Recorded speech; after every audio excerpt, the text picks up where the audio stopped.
Então, último estudo de Neemias, gente, sexto estudo em Neemias. Então, hoje nós vamos bater de 11 a 13. Eu pedi para as meninas, se possível, lerem os textos, porque nós vamos ver, eu nem vou ler todos os textos, porque aqui vai falar, assim, das famílias. Aí, por que tem isso na Bíblia? Para marcar tempo, para marcar gerações. Então, a Bíblia não se contradiz, porque é muito exata em dados. Existe o livro dos Mormons, eles contam uma coisa, né, a história sobre um prisma que fala de lugares que não se achou, não é comprovado historicamente, tá?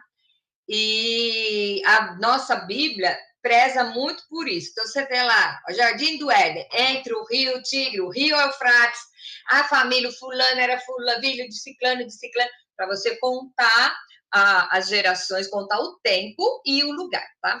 Então, nós temos aqui no estudo de hoje, nós temos uma parte muito interessante disso.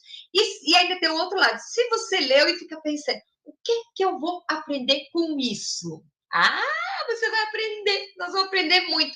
Porque se você ler um texto bíblico e não for confrontado em alguma coisa, então você leu errado. Tá? Ora, pede para Deus falar com você, porque a Bíblia é a palavra de Deus, é viva e eficaz e não falha, tá? Então vamos lá. No capítulo 11, nós vemos o que aconteceu, né? Eles já fizeram aquele cultão, sabe aquele cultão de 12 horas, 6, aquele cultão mesmo, eles já fizeram. E agora ia ter que povoar Jerusalém, né? Então, no capítulo 11, a gente vê do versículo 1 a 19, ele vai relacionar os príncipes de cada tribo. Nós sabemos que eram 12 tribos, tá? Então, essas tribos, o que aconteceu? Eles elegeram um de cada, e ainda teve uns voluntários que quisessem ir, tá? Para poder povoar de novo, né? Então, nós vamos ver que as gerações, se você olhar lá no começo do capítulo 11, tem lá os filhos de cada tribo. Quem são essas tribos, gente? Só um lembretezinho, caso alguém caiu de paraquedas aqui e não se lembra. As tribos são os 12 filhos de quem? De quem? De Jacó, que Jacó foi transformado em Israel, manco. No dia que ele virou Israel, ele começou a mancar. E aí os 12 filhos dele são as 12 tribos. Então, nós vamos ver lá no estudo do Apocalipse, quando Jesus descreve para João como vai ser a Nova Jerusalém e o templo, então fala das 12 colunas. Então tem 12 colunas que sustentam o altar. Então, o que acontece? Essas 12, tudo número múltiplo de 12 é porque são descendentes de Jacó, tá bom? Então, aí eles separaram, nós vamos ver os príncipes, que é um de cada tribo, mas tinha um monte de voluntário. E tinha também uma coisa interessante, um a cada 10. Olha o que quer dizer um a cada 10. Dízimo. Um a cada 10 pessoas resolveram voltar para Jerusalém. Então, nós vamos ver aqui até o final do estudo a questão de dízimo, oferta e primazia, tá? Primícia, porque já começa na quantidade de pessoas que tem. Ué, mas dízimo não é só dinheiro? Não, não. Dízimo não é só assim uma oferta, não. Oferta é uma coisa, dízimo é outra. Mas aqui eles estavam dizimando as pessoas, da impressão que está matando as pessoas. Não, as pessoas estavam dando 10%. Então, um a cada 10 está indo para lá. Agora resolveu, está tudo certo. Bom, e aí na pergunta 2, vamos ver quem que habitou em Judá. Quem foi que ficou no lugarzinho? Porque, gente, nós não estamos falando de um quarteirão, tá? Nós estamos falando de um estado quase. Então, o que acontece? Os levitas e os responsáveis pelo louvor e pela adoração ficaram em Judá, ok? Tá lá no 20 a 24. E aí, quem que ficou nas aldeias? Então, as aldeias seria como se fossem os bairros hoje, tá? São as aldeias. Então, alguns filhos de Judá ficaram nas aldeias, o resto foi para Jerusalém, tá bom? Ok. E aí, a pergunta 4 vai dizer quais as famílias dos sacerdotes que foram para Jerusalém. Jerusalém é a capital, as aldeias eram os bairros. Então, diz o texto, diz o texto todo que quem foi para Jerusalém? Os sacerdotes e levitas que subiram de Zorobabel e os levitas, assim como Esdras, que era o sacerdote e escriba. Lembrou do Esdras? Aquele que pregou 6 horas, não consegui, que é o próximo estudo, tá? Nós vamos pegar o que ele falou. Porque falar foi pouco, ele escreveu também. Aí você quer um homem cheio de palavra, né? Então, aí o Esdras foi também. Então, nós vemos aqui as famílias de quem foi para Jerusalém, os sacerdotes, levitas, e o Esdras era um deles, tá bom? Agora vem como foi a dedicação dos muros. Eles, lembra bem, estava tudo tomado, eles foram construir os muros, aí reconstruíram praticamente tudo ali, né? Então, aqui esse texto eu vou ler alguns versículos e nós vamos ver que assim, quem foi para a dedicação dos muros foi os levitas e de toda a região e os cantores. Eles pegaram os levitas, que eram da tribo de Levi, mas eles eram responsáveis pela adoração. Faxina do templo, que eram os levitas que faziam, e a organização das ofertas era tudo eles que faziam. Por isso que eles não tiveram direito de herança, porque eles iam servir no templo, tá bom? Então, aí nós vamos ver o versículo 37 em diante, diz assim: a entrada da porta da fonte subiram diretamente as escadas da cidade de Davi, onde se eleva o muro por sobre a casa de Davi até a porta das águas do lado oriental. Cada porta tinha um nome, tá? Bom, o segundo coro ia em frente, e eu, quem está falando? Neemias, que escreveu. E eu, após ele, metade do povo ia por cima do muro, desde a torre dos fornos até o muro largo. No mesmo dia, ofereceram grandes sacrifícios e se alegaram, pois Deus os alegra com grande alegria.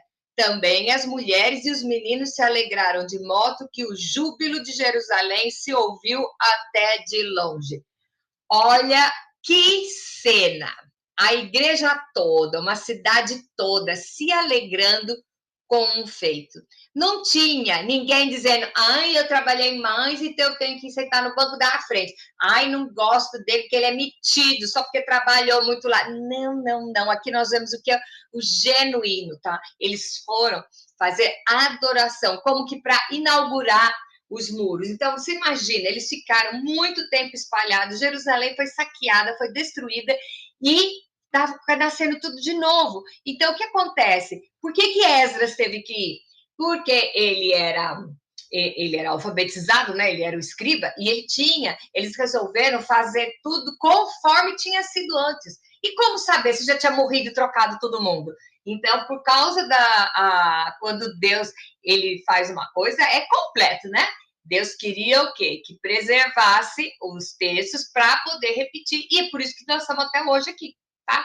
Nós temos até o texto na nossa mão para saber como que deve ser feito. E aqui o que eu acho legal é essa expressão aqui. Todos se alegraram com os sacrifícios, né? Que era a oferta, pois Deus os alegrara com grande alegria. A alegria veio do Senhor. Porque muitas vezes você acha que a alegria vem da circunstância. Não é. Existem pessoas que são alegres, são felizes, mesmo quando as coisas não vão bem. E existem pessoas que tudo vai bem e ela é infeliz. Por quê? Essas coisas são escolhas. E aqui o grande barato é que foi Deus que alegrou o coração delas. Então, já pensou você ter certeza que Deus está dirigindo o seu projeto? Não sei qual que é o seu projeto, nem o meu eu sei direito, às vezes eu esqueço e tenho que pegar de novo. Então, olha para o seu projeto, se Deus está te dando a alegria de conquistar o seu projeto. Eu quero que Deus fique sentado lá no trono dele, olhando para mim e falando assim, essa é minha garota, com todo orgulho que ele vai ter de pai comigo, porque por enquanto eu sou cabeçuda, eu fico dando trombada, mas a gente vai chegando lá, né? Então, eles estavam muito alegres, eles estavam em união, aqui não tinha clubinho, não tinha departamento, não todos estavam alegres com a conquista de todos. Então, o que nós vimos desde o começo desse estudo, o povo junto. Neemias foi orar e pedir perdão pelos pecados, pelos nossos pecados, ó Pai, e de todo o povo.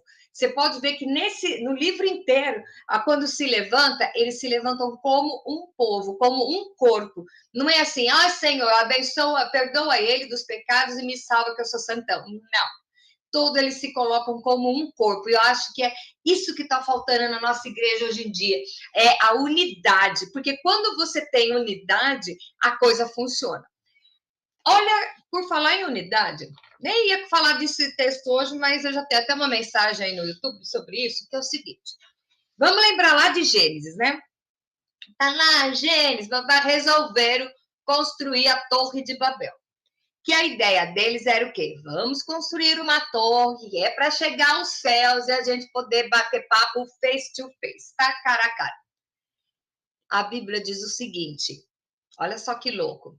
Deus virou e falou assim, se eles estão unidos num projeto, ninguém mais vai separar e eles vão conquistar até o que não deve.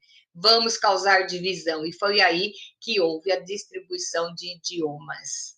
O próprio Deus reconheceu que a unidade fortalece, por isso que ele bagunçou os idiomas. Então, vocês acham que aqui nesse motivo de alegria, se todos estiverem juntos, se todos estiverem unidos no mesmo projeto, você vai conseguir maravilhas? E nós vemos, inclusive, na política desse mundo, não vou nem falar do nosso país, porque isso eu vejo como uma visão de fora, que a ideia é o quê? Segregar grupos. Então, a ideia política que gera no mundo hoje, que tem aquela história, nós vamos dominar o mundo, bababá, também a gente vai falar disso outro dia, mas a ideia é o quê? Colocar um grupo contra o outro. Então, é assim, os afrodescendentes não são humilhados pelos brancos, que são humilhados pelo asiático, porque o pobre, não sei o quê, ficam causando divisão, porque o próprio Deus reconheceu que com a unidade, quando o corpo está junto, ninguém segura. Então, o que acontece? Mas então foi Deus que fez isso, gente. Esse é um princípio que Deus fez lá na Torre de Babel. Hoje em dia, causar dissensão é o quê? Enquanto o povo está preocupado em picuinha e separado, ninguém percebe o negócio que está se orquestrando por trás. Então, aqui, vamos parar, vamos voltar ao texto. Eles faziam tudo com o sentimento de unidade. Então, de repente, eu fui limpar a cadeira, mas eu não me sinto pior do que quem está lá pregando. E o que está pregando não se sente pior do que está lavando o banheiro, sabe? O corpo tem muitas funções. Então, olha a sua vida hoje, tá? Reconheça qual é o seu papel no corpo e vai fazer. E vai fazer. Porque nem que as pessoas de volta não estejam vendo, você está fazendo para quem? Não é para Deus? Deus não está vendo? Então, relaxa, tá? Vamos procurar nos ajuntar como uma igreja. Jesus está voltando. E quando a Bíblia fala da igreja, somos nós, não é denominação. Então, sou eu na igreja que eu frequento, você no outro, o outro é de outro país. Essa é a noiva, que a Bíblia fala no Apocalipse, que Jesus vai voltar e a noiva, que é a igreja, que somos nós, vamos estar juntos. Então, tá na hora da gente tirar ele diz que me disse, e tipo assim, falou coisa diferente, mas não tem problema, servimos o nosso Deus e vamos embora, né? Ok. Voltando, pergunta 6. Como era feita a manutenção dos sacerdotes e dos levitas? Eu vou ler esse texto, são 4 versículos. Eu vou ler por quê? Hoje em dia é muito confuso essa história do templo, tá? Os levitas não tinham direito à herança, tá? Acabamos de falar e vamos falar isso para sempre. O que acontece? Eles moravam no templo, que eles tinham que organizar. Os sacerdotes também. Então, eles iam viver de quê? Se eles trabalhavam no templo. Eles não trabalhavam fora, eles trabalhavam no templo. Mas quem trabalha tempo integral precisa comer, você sabia? Ai, mas eu não vou dar oferta, não vou dar dízimo, porque o pastor não trabalha. Pega o lugar dele para você ver. Se é isso que você quer carregar uma igreja, porque, ó, uma vez eu vi uma colocação que é tão perfeita, presta atenção. Olha a multidão de gente na igreja. Que bom, né? Minha igreja tem um monte de gente. A cada 12, um é traidor. Então, é sério isso. Você pode estar com o grupo lá, tá aparentemente tudo bonitinho, sempre vai ter um lá, sabe a ovelha negra? Aquela que o pastor tem que pegar e quebrar a patinha? Sempre vai ter. Então, o que acontece? Os levitas, eles trabalhavam no templo junto com os sacerdotes. Então, eles tinham direito de viver das ofertas do templo. Sabe por quê? Deus não precisa do seu dinheiro. Ele é dono do ouro da prata, tá? Então, se você acha que, tô roubando a Deus, não tá nada, porque o dinheiro é dele, é todo dele, você tem que entregar para ele. Se você não entrega, aí você tá roubando de Deus, tá? Então, vamos lá. O que acontece aqui no texto? No mesmo dia daquele louvorzão no muro, no mesmo dia se nomearam homens para as câmaras dos tesouros e da oferta. Os tesoureiros do templo, tá? Das ofertas, das primícias e dos dízimos, para juntarem nelas das cidades porções designadas pela lei para os sacerdotes e para os levitas, pois Judá estava alegre, porque os sacerdotes e os levitas ministravam ali. O que eles faziam aqui? Ofertavam com alegria. E a gente vai para o gasofilácio, parece que está indo e levar a mãe para ser esfaqueada, né? Nossa, de onde saiu isso? Ai, a cabeça não tá boa hoje. Mas então eles ofertavam com alegria. E aí veio o versículo 45. E executavam o serviço do seu Deus e o da purificação, como também os cantores e porteiros, segundo o mandado de Davi e de seu filho Salomão. Vocês já pararam para pensar que tamanho que era isso? Não é a nossa igreja que tem lá 100, 200 pessoas. Não, gente, era uma cidade inteira, era muita gente. Então, era muita gente que estava ofertando. Então, eles já separaram aqui o pessoal, os tesoureiros, o pessoal que organiza as ofertas, mesmo porque, vou contar um negócio para você, naquela época não tinha geladeira, e a maior parte das ofertas era de animais, e não tinha geladeira, tá? Detalhe importante para você lembrar, não tinha que trabalhar? Fala sério. Fazer no altar de sacrifício. Imagina aquela sangueira lá, meu, num calor que é feito lá, aquele sangueiro embaixo daquele sol. Gente, tem que ter alguém para. Acho que merecia até um salário extra, né, para ficar limpando o tempo. Bom, vamos lá. Versículo 46. Pois já outrora, nos dias de Davi e de Asaf, havia chefes dos cantores, cânticos de louvor e ações de graça a Deus. Gente, eles pegaram a turma do louvor do Davi e do Asaf. Você sabia que não são todos os salmos que foram escritos por Davi? A maior parte é dele, mas tem de Asaf. E tanto que vem, se você prestar atenção no livro de Salmos, tem lá, Salmo de Asaf. Salmo de Davi, tá? Então, ele era da turma do louvor, tá? 47. Todo Israel, nos dias de Zorobabel e nos dias de Neemias, dava aos cantores e aos porteiros as porções de cada dia e consagrava as coisas destinadas aos levitas, e os levitas as destinavam ao filho de Arão. Aqui vamos ver a cadeia de dízimo, como que é? Você tem lá a tiazinha que tira o pó da cadeira. A outra tiazinha bota a flor na igreja. O pastor prega.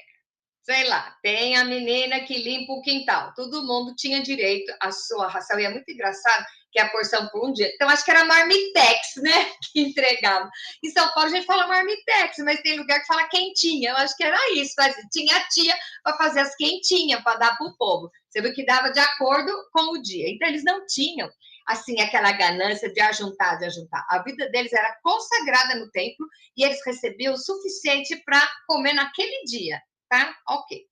E é por isso que tinha as tias. Só que aí eles recebiam, e os porteiros também, e consagrava as coisas destinadas aos levitas, e os levitas destinavam aos filhos de Abrão. Os levitas também dizimavam, tá? Pergunta 7. O que se passou com os imigrantes que estavam lá? Essa palavra está tão falada, né? Então, é o povo do povo lá. O que aconteceu lá? Naquele dia, olha que dia, eu não acho que esse dia tinha 24 horas, na boa, esse dia devia ter assim, uns 3 dias condensados, porque olha tudo que acontece. Naquele dia, se leu para o povo no livro de Moisés, achou-se escrito que os amonitas, os moabitas, não entrassem jamais na congregação de Deus, porquanto não tinham saído ao encontro dos filhos de Israel com pão e água. Antes assalariaram eles, contra eles Balaão para os amaldiçoar. Lembra da história do Balaão? Que estava em cima da mula, recebeu um dinheiro para ela amaldiçoar? Então, parênteses aqui na história do Balaão, certo? Balaão era um profeta e pagaram ele para ele amaldiçoar. É uma coisa que não entra muito na minha cabeça. É isso aí. Deus não está no controle de todas as coisas? Vamos pensar junto aqui. Deus está no controle de todas as coisas. E aí, o cara se acha que ele era um profeta, né? Ele acha que ele pode, por causa de dinheiro, ir lá e amaldiçoar o povo de Israel. E aí eu te pergunto, quem é mais topeira? Quem pagou ou quem foi? Porque Deus está no controle de todas as coisas e Deus estava cuidando do povo. Agora, quem é a pessoa, né, que se arvora a bater de frente com Deus? Gente, o cara foi bater de frente com o povo escolhido de Deus. E ele era tão cabeção que ele não viu o anjo. Sabe por que ele não viu o anjo? Porque quando ele foi ungido profeta, o que aconteceu? Ó, que lindo, maravilhoso. Ele foi se afastando de Deus de uma forma que ele não reconhecia mais o anjo. Por isso que ele não viu o anjo. Quem foi ver foi a mula para falar que ele estava pior do que a mula. Então, olha só, nós vemos isso, pessoas que foram consagradas, têm os seus dons, põem em prática e vai indo, vai indo, vai indo, continua lá nas profetadas, porque existe a profecia e a profetada, e de repente nem reconhece a presença de Deus mais. E aceita salário para amaldiçoar o povo de Deus. Aí Deus, para humilhar mesmo, aí Deus fez, né? Para humilhar, botou a mula para falar com ele, falou, cabeção, olha o que você está fazendo. Então, o que aconteceu aqui? Voltando. Esse povo, quem contratou o Balaão, eram os amonitas e os moabitas. Eles eram amigos do povo? Não. Então, o que ele fez? Ele fez? Vamos ter que sair, vocês vão ter que sair daqui todo elemento misto. Ah, por isso que a Bíblia fala que não pode ter casamento misto. Ó, eu vi uma colocação uma vez que é o seguinte: casamento misto, o casamento tem que ser misto, tá? A única orientação que Deus dá para o casamento é homem com mulher. Parou por aí. Homem com homem, mulher com mulher, a Bíblia condena. Então, o casamento misto que é permitido é um casamento hétero. Ok. Porém, eles começaram tinha que separar, porque não dá certo. Você já imaginou? Você é cristã e casa com um macumbeiro. Vai dar ruim, gente. Vai dar ruim. Você tem que, pelo menos, seguir a mesma fé. Por quê? Vocês vão ter que, como casal, vocês vão ter que tomar decisões até administrativa da família. Como vocês vão chegar num consenso se cada um acredita numa coisa? Então, eu sou cristã e casei com o Hare Krishna, porque ele é um fofo. Pois é. Ele vai ficar lá fazendo oração lá para aquela deusa de mãozinha, né? E eu vou estar lá. Gente, não tem jeito. Vamos voltar a falar unidade. Então, é por isso que aqui fala de deixar o povo lá. Nós vemos aqui, é uma realidade nossa, eu tenho contato com mulheres, né? Nesse caso, mulheres que são casadas com maridos americanos, tá? Tem muito aqui. E eu fico pensando, gente, com fulano, que nasceu na mesma cidade, cresceu com a gente na igreja, acredita na coisa, ainda dá curto-circuito, imagina com outra cultura. E quem pensa que é só o idioma, não, o idioma é a coisa mais fácil que tem. O duro é cultura. Ajuntar cultura é impossível? Não, mas é difícil. Então, aqui, o que eles estavam falando? Pegou lá, coisa de Moisés, e está escrito que eles tinham que ser colocados para fora, tá? Agora, na pergunta, vocês lembram do Tobias? Ah, lembra bem, dos dois lá, né? O Tobias estava no meio dessa história. Olha o que Neemias descobriu. Ora, antes disso, Eliasibe, sacerdote, encarregado da câmara da casa do nosso Deus, aqui fala quarto, tá? É aposento. Se tinha aparentado com Tobias, né, aquele lá, e fizera para este uma câmara grande, onde dantes se depositavam as ofertas de manjares, o incenso, os utensílios, os dízimos dos cereais, do vinho e do azeite. Era um depósito, tá? Que se ordenavam para os levitas, cantores e porteiros, como também contribuições para os sacerdotes. Vamos dizer que aí era o depósito mesmo, onde tinha tudo lá para alimentar o povo, né? Mas quando isso aconteceu, eu não estive em Jerusalém, Neemias falando, porque no 32º ano de Artaxerxes, rei da Babilônia, eu fora ter com ele, mas ao cabo de certo tempo pedi licença ao rei e voltei para Jerusalém. Ele foi lá para ver que era o aniversário lá do rei, viu e pediu para voltar. O que ele encontrou lá? Então eu soube do mal que Eliasibe fizera para beneficiar a Tobias, fazendo-lhe uma câmara nos pátios da casa de Deus. Isso muito me indignou, a tal ponto que atirei, olha, surtou, Neemias, atirei todos os móveis da casa de Tobias para fora da câmara. Então ordenei que se purificassem as câmaras e tornei a trazer para ali os utensílios da casa de Deus, como as ofertas de manjares e o incenso. Agora, esse Tobias, eu não sei o que passa, né? Porque ele que foi lá no começo falar com o Neemias, isso não vai dar certo, e não sei o quê, mandou o povo lá subornar, nós vamos pegar vocês, vamos matar na esquina, sabe? Na hora do recreio a gente conversa. Ele fez tudo isso. Aí depois que o Neemias construiu tudo, ele vai lá, ficou meio aparentado lá, acho que ele era sogro lá, de sei que da filha do Elisiabe, não sei que eu não vi isso direito, não estava escrito. E aí ele se aparentou lá e foi lá vivendo bem bom. Ah, então não era tão errado assim, né, fofo? Neemias surtou, pegou, fez um barraco, jogou todas as coisas dele fora. Ai, isso que eu amo da Bíblia. A Bíblia mostra as pessoas como elas são, amáveis num momento e firmes no outro. Não se esqueça que Jesus mandou a gente amar todo mundo, mas um dia ele pegou o chicote e desceu a surra lá na frente do templo, tá bom? Vamos lá. 9. Como foi restaurada a manutenção dos levitas? E também soube que os quinhões dos levitas não se lhe davam, de maneira que os levitas e os cantores que faziam serviço tinham fugido, cada um para o seu campo. Por quê? Eles tinham que trabalhar para comer, porque o povo da administração não passava para eles a ração, ração, né? Parece coisa de animal, mas o que eles tinham direito de sobrevivência, os levitas e os sacerdotes e todo mundo lá, foram voltar a trabalhar porque precisavam comer. Então, eu contendi com os magistrados e disse, por que se desamparou a casa de Deus? Ajuntei os levitas e os cantores e os restituí aos seus postos. Então, todo Judá trouxe o dízimo dos cereais, do vinho, do azeite, fizeram um novo depósito, tá?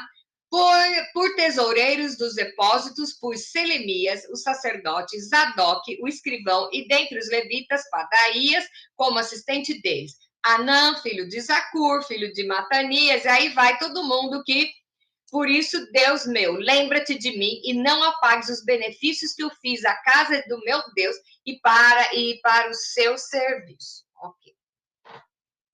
Pergunta 10. Bom, entenderam aqui o que aconteceu, né?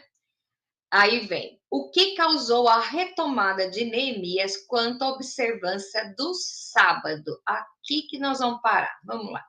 Naqueles dias eu vi em Judá os que pisavam lagares ao sábado e traziam trigo e carregavam sobre os jumentos, como também vinho, uvas, figos, toda sorte de cargas que traziam a Jerusalém no dia do sábado. E protestei contra eles por venderem mantimentos nesse dia. Também habitavam em Jerusalém tírios que traziam peixes e toda sorte de mercadorias que no sábado vendiam aos filhos de Judá e em Jerusalém. Contendi com os nobres de Judá e lhe disse, que mal é este que fazeis?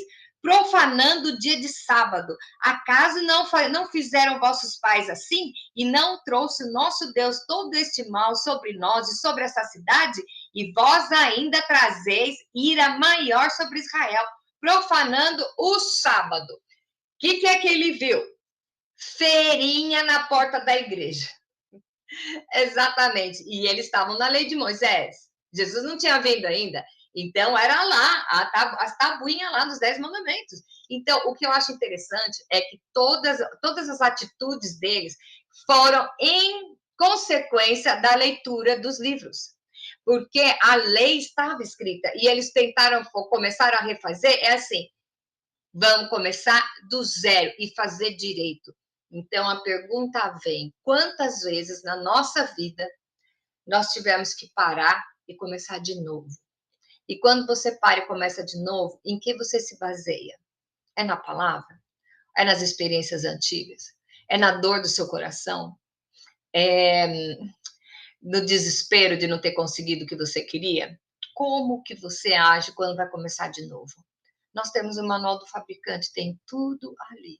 Sabe o que acontece? Às vezes a gente chora tanto, tanto, que a lágrima embaça o olhar. Eu amo essa expressão porque é pura verdade. Às vezes você está tão dolorido, vai ter que começar tudo de novo e não sabe por onde. Então, a coisa mais certa a fazer, vai na palavra. Você vai encontrar como reconstruir qualquer coisa, porque a Bíblia tem dica de onde construir casa, receita de pão, lá tem, você pode escolher o que você quiser, você vai encontrar lá fundamentos para te orientarem a começar de novo. Todos nós estamos começando de novo, todo dia. Então, pode ser num tema hipotético, mas pode ser hoje, amanhã, hoje já é de noite, amanhã cedo, a hora que você acorda, é o dia de você recomeçar o seu dia. Você quer que o seu dia dê certo? Recomece fazendo o que é certo. Recomece orando ao Senhor, pedindo para Jesus o Senhor do seu dia, o Senhor da sua vida. E aí você vai ver o seu dia totalmente diferente. E aí, no outro dia, de novo, quando chegar em uma semana, sua vida vai estar, ó, você fala, o que aconteceu? Porque você colocou Deus na frente, tá? Vamos lá. Voltando à feirinha que tinha lá na igreja no dia do sábado. Dando já sombra das portas de Jerusalém antes do sábado, ordenei que se fechassem. Determinei que não se abrissem, senão após o sábado. As portas coloquei algum dos meus moços para que nenhuma carga entrasse no dia do sábado. Então, os negociantes e os vendedores de toda sorte de mercadorias pernoitaram fora de Jerusalém, uma ou duas vezes. Protestei, pois contra eles, e lhes disse: por que passais a noite defronte do muro? Se outra vez o fizerdes, lançarei mão de vós. Daí em diante não tornaram a vir no sábado. Também mandei aos levitas que se purificassem e viessem guardar as portas para santificar o dia de sábado. Mais coisa para os levitas fazerem. Também nisto, Deus meu, lembra-te de mim e perdoe-me segundo a abundância da sua misericórdia. Tá? Mercadão na porta da igreja. Eu já fui numa igreja um dia que no meio do culto, alguém me cutuca atrás, me entrega uma revistinha do Avon com uma etiqueta assim, pedido vai amanhã, no meio do culto, tá? Tá? Vou nem falar nada. Bom, 11. Qual o comportamento que o povo fez? Neemias cirar. O povo fez uma coisa e Neemias ficou nervoso. Vamos lá. Vi também naqueles dias que judeus haviam casado com mulheres asdoditas, amonitas e moabitas. Olha o tal do casamento misto de novo. Seus filhos falavam meio asdodita e não sabiam falar o judaico, mas a língua do seu respectivo povo. Contendi com eles e os amaldiçoei. Espanquei alguns deles e lhe arranquei os cabelos. Gente, o Neemias estava bravo. E arranquei os cabelos. E os conjurei por Deus, dizendo, não darei mais vossas filhas a seus filhos, e não tomareis mais suas filhas, nem para vossos filhos, nem para vós mesmos. Não pecou nisto Salomão, rei de Israel? Todavia, entre muitas nações, não havia rei semelhante a ele, e ele era amado do seu Deus, e Deus o constituiu rei sobre todo Israel. Não obstante disso, as mulheres estrangeiras o fizeram cair no pecado. Dar-vos-íamos nós ouvidos para fazermos todo esse grande mal, prevaricando contra o nosso Deus, casando com mulheres estrangeiras? Então, olha o que ele viu. Casou com gente de fora que nem... Então, aqui fala que eles não falavam sequer o hebreu, a língua dos judeus, e os costumes não estavam se diluindo. Eu acho legal ele mencionar a história de Salomão, porque quem tem dúvida do que foi Salomão, tá? Salomão foi o cara que Deus falou para ele, pede o que quiser. Ele não pediu dinheiro, ele pediu sabedoria. E logo em seguida foi a história das duas prostitutas com o filho, né? Você quer sabedoria? É com exercício, tá bom?